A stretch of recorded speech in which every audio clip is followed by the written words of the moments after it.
This isn't the first time I've talked about this topic of trigger warnings and whether they're a help or a hindrance. I've continuously had conversations throughout the time I've been doing this work, since the very start actually. Some with those that are close to me, some that follow closely, about whether I should be putting them on or not. In fact, I've already released a YouTube video on this before. If you search trigger warnings on my YouTube channel, you'll find that was about 2 years ago. So it's obviously been something that's often been on my mind, and I haven't got all the answers, and I do make mistakes. That's 100% sure. And so I'm always happy to continually talk about these topics that can be debated from either side. Now, the whole trigger warning conversation has come to the forefront again with my work quite recently on my Instagram, where it just seems to be creating so much conversation, both good and bad, at the moment. That seems to be the platform that's most active. And that's why I'm doing this, because I think it would be good if we revisit it again. What's really interesting is quite recently actually, one of my reels went viral, and it's gone to more than 1 million views. It did really well in regards of interaction on all of the platforms actually. And it was showing for the first time. I had never shown these pictures before, but me and the man that sexually abused me when I was a child, I wanted to show visually, give people an indication of our, in air quotes, friendship that I thought I was involved in when I was 8 years old. And it was really striking. And I put some tough stuff in that particular reel. I talked about the kissing, I talked about the fondling, I talked about the oral sex.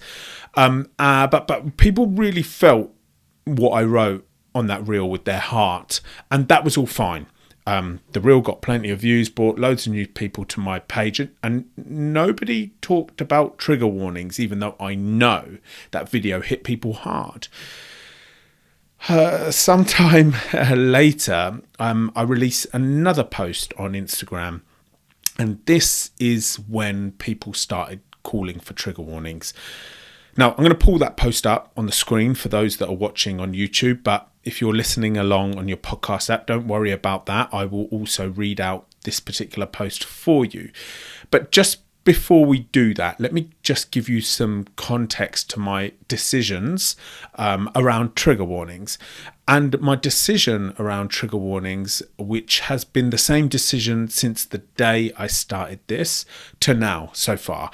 And again, I just want to say, I am happy to be corrected, and I keep the floor open for me to change my mind on this as we move forward, and adjust depending on what I learn and what people bring to the table that makes me think, you know what, I'm going to do it differently.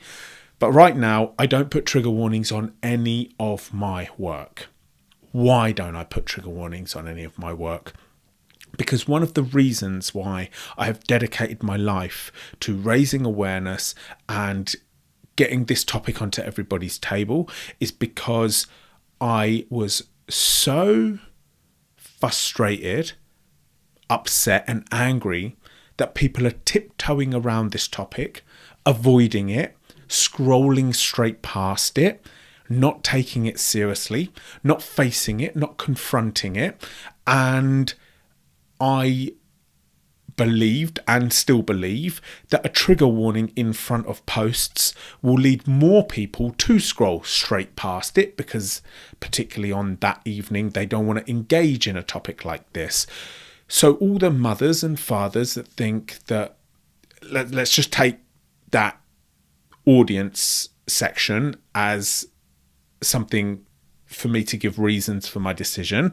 All the parents out there who don't believe this would ever happen to the children in their home, when they see trigger warning childhood sexual abuse, they're not going to want to engage in a dark, uncomfortable topic like that on a Thursday evening while they're drinking their glass of wine and relaxing. I completely understand that. So they get the warning and they scroll straight past it, when they're actually the people that need to watch this. And this is not an attack on mothers and fathers, please. It's just a main target audience that anybody that's speaking about this topic is interested in getting in front of.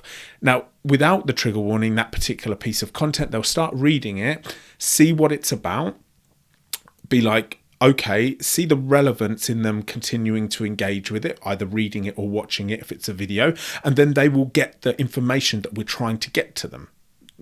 There's one of my reasons.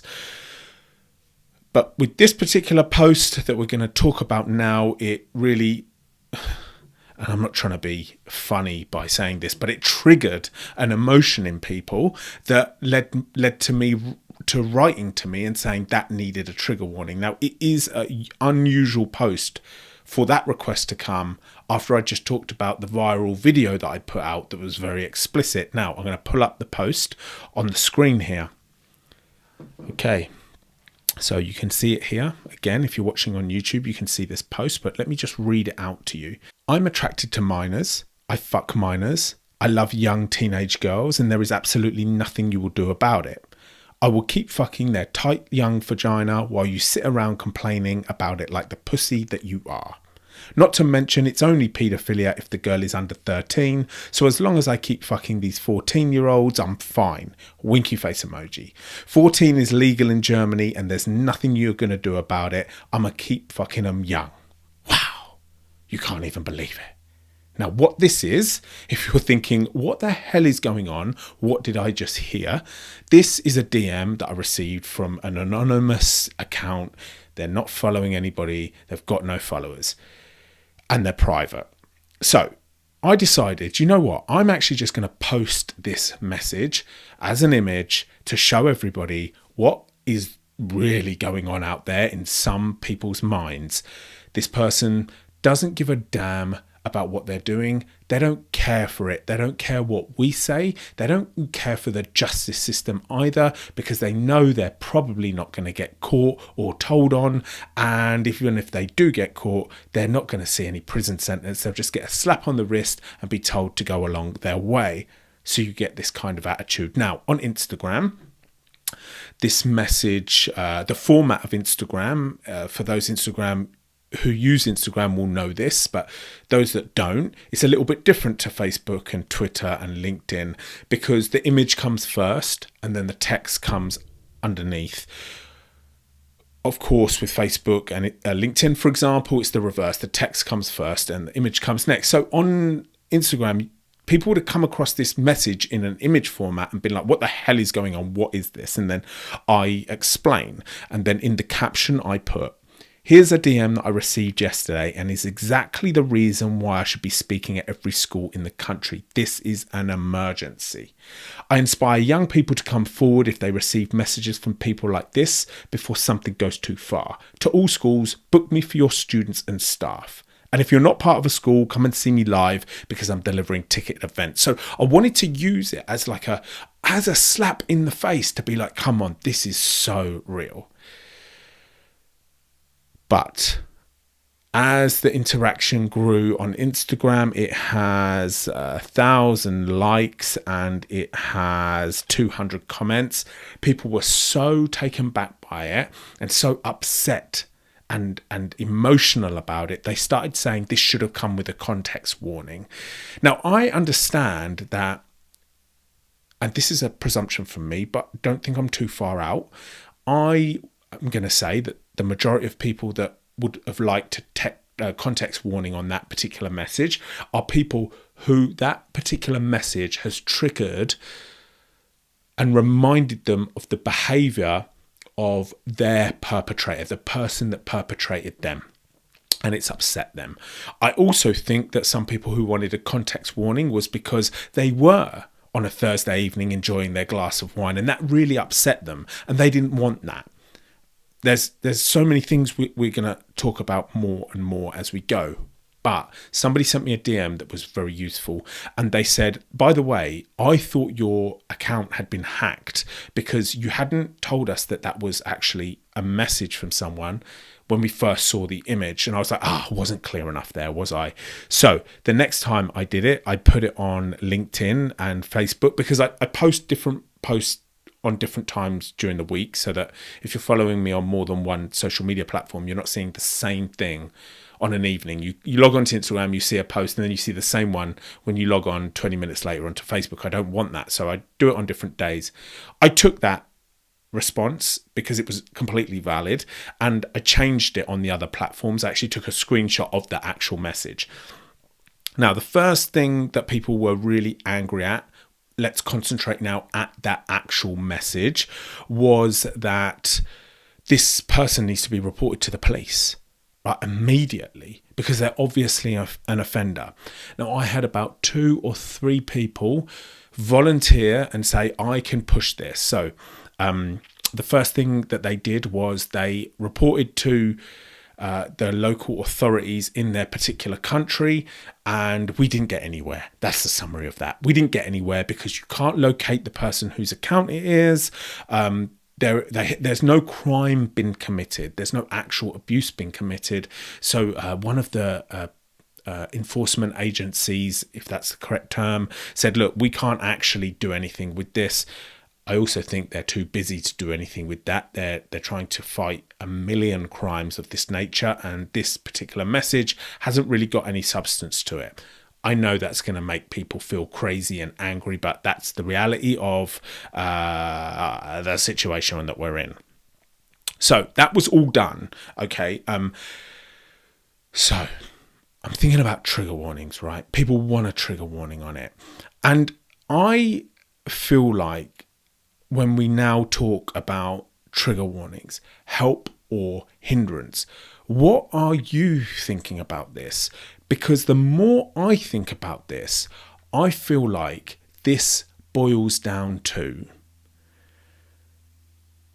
the survivor community versus the general public. And when I say versus, I don't mean a fight, okay? I don't mean they're up against each other. But I feel like trigger warnings are a good thing because we don't want to trigger those that have been through it to be unexpectedly triggered and spiral out of control because they had no choice over consuming that content. And I have experienced triggers before, and they are unpleasant. They are unpleasant. Let me tell you an example which really sticks with me. I was watching a film which was nothing to do with abuse. It was a completely different genre. Now, it could have even been a light-hearted film. I don't remember exactly, but it was nothing to do with this subject. And there was just one scene that was a boy with a teddy bear, and something happened at his school, and it just invoked this emotion in me that was giving me flashbacks. And as I said, it was nothing to do with my story. It was nothing near my story. It just triggered a memory, and that memory just surfaced, and I struggled to go to bed that night. I didn't even turn my light off. I had to keep my light on. Like it was a really dark time. So I understand triggers. I understand triggers firsthand. So I understand if you are on your social media platform and you are coming across content, you come across this content that I shared, it triggers you. Now you're in a bad way. Maybe you're alone, and that's not a good thing. We don't want any of that, right? We don't want any of that. But what we also want is we also want to break the silence on this topic, because one of our priorities is to get this subject onto everybody's table so that everybody is more aware of it. Everybody understands the realities of it. Now, the survivor community, everybody that's been through something like this, understand the realities of it because they went through it. The professionals, the therapists, the counselors, the psychologists, they understand the realities of it because they're working with clients who have been through it. And all the other professional fields, the police, the teachers, they all understand the nature of it. The people who we need to get in front of are everyone outside of those circles. And everyone outside of those circles, understandably so, does not want to engage in this topic because it's the darkest topic that we have going on in our society. And they don't want to, naturally, understandably so. It's not because they're I'm not trying to shoot them down for not wanting to talk more about childhood sexual abuse. As a society, we don't know how to talk about it. So that trigger warning, I believe, is going to lead at least 30% of the people that engaged with that post to pass by it. 30%. Now, if I get the analytics up just on Instagram, let me just pull that up. Give me 1 second here. Okay, so here we have the analytics of that post just on my Instagram. 10,000 accounts it reached. 10,700 accounts that particular post reached. 30%, let's say, would have passed that by with a trigger warning. That's 3,000 people, just rough maths here, right? 3,000 accounts would have scrolled past that because of the trigger warning. Now, of course, some of them would have been because of self-care, but lots of them are because they just don't want to engage in. And then we're not moving towards this mission with the priority of raising awareness to protect children. Imagine how many people saw that post and it initiated a conversation at home, or initiated the desire to have more open conversations at home with the teenagers that are in that particular household. And again, this is just on one platform. You think then I'm running like 6 platforms, that would just be so many thousands of people. So again, we come down to it. It's like I said, didn't I? Survivors versus the general public. When the general public hold the key to protecting children, and then I start to think about it like this, and please, I'm not trying to offend anybody. Okay, I'm really not. We have to just think about this logically and factually, right? And please, if you are disagreeing with what I'm just about to say, release your anger in the comment section, but please be constructive. I was just about to destructive, I started saying. Please be constructive. My Facebook has got a couple of people following there that people are getting really irritated by because they're just lashing out in emotive anger. It's not useful. If we rank a priority list and how we're going to achieve it. Now, I may have this thought process completely wrong, okay? So bear with me. Let me just say it, and then we can talk about it. I think we all agree that our priority is to protect the children of today. That's number one. Number one is to protect the children of today and get the awareness out there. We also want to protect the people that have been through it already. But the number one is protecting the children of today. Second is going to be protecting the children, the people that have been through it already. Does the trigger warning help the children of today? I don't think it does. I'm now thinking in my brain, is there any part of the trigger warning that helps the safety of the children of today? And I can't think of how a trigger warning contributes to the safety of today's children at all.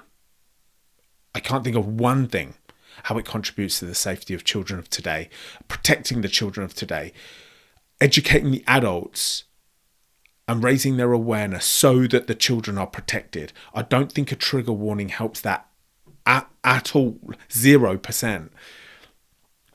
Protecting the emotions and well-being of somebody that's been through this, we're going to say yes, a trigger warning does help with that. However, there is a conversation that I've seen going around about how trigger warnings are actually not helpful, because if you are being triggered by something, you need to know what that trigger is or what's being triggered so that you can work on it, to iron it out, to smooth it over. So actually some people are arguing that trigger warnings are helpful in some way because it's showing you something that you need to address. But that's not for us content creators to decide for someone. So I don't know if I like that. And before this, I had a little search on YouTube to find a couple of videos on are trigger warnings helpful or not, so I could possibly show a video in this particular podcast.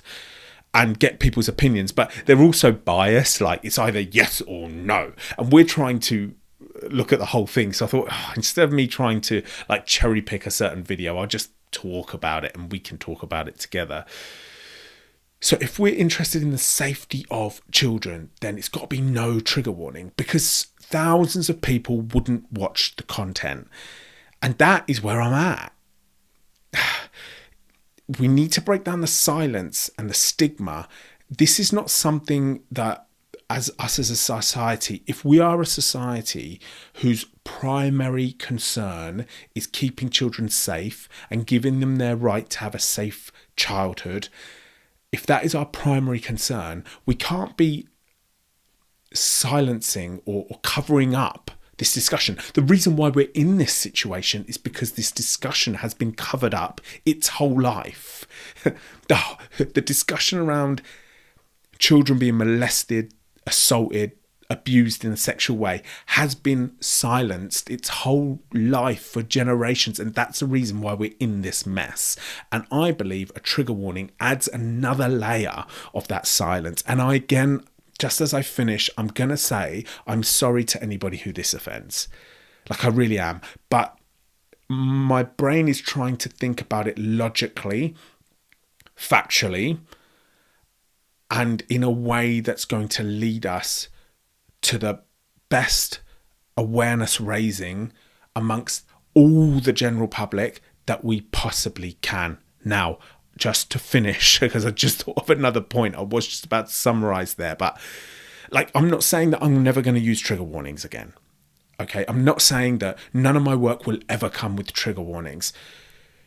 I just need to go for another 5 minutes, because just hold on a minute here, right? Because I just had another thing that I wanted to say in my head. I am open to adjustment. I am open to change.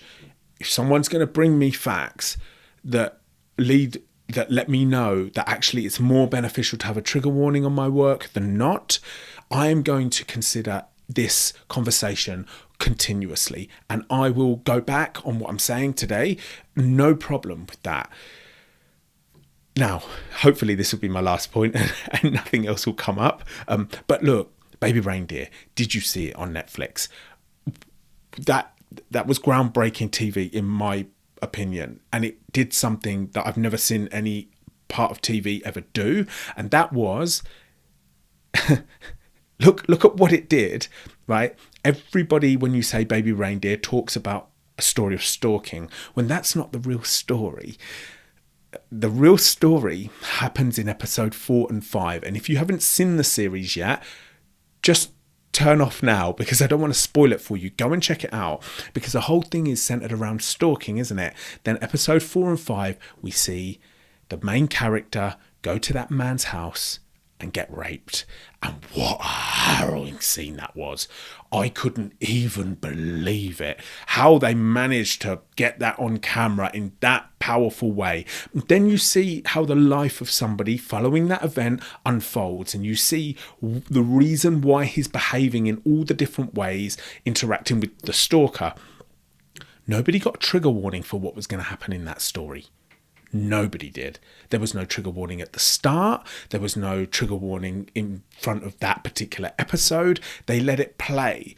And if they had a trigger warning saying context of rape, etc., there would have been at least 1 million people less watch it. And if you were ever going to try to explain to the general public how a life, just one variation, can get real complex after a situation like that, because you remember in the later episodes, he returns back to that house, doesn't he? Wow, I couldn't believe it. None of that had trigger warnings on it, but look what it did. It got that subject in front of millions of people. And can you imagine how many survivors felt heard through that series as well? So should it have had a trigger warning on it? Would it have benefited our goals of raising awareness for these types of crimes if it had a trigger warning on it?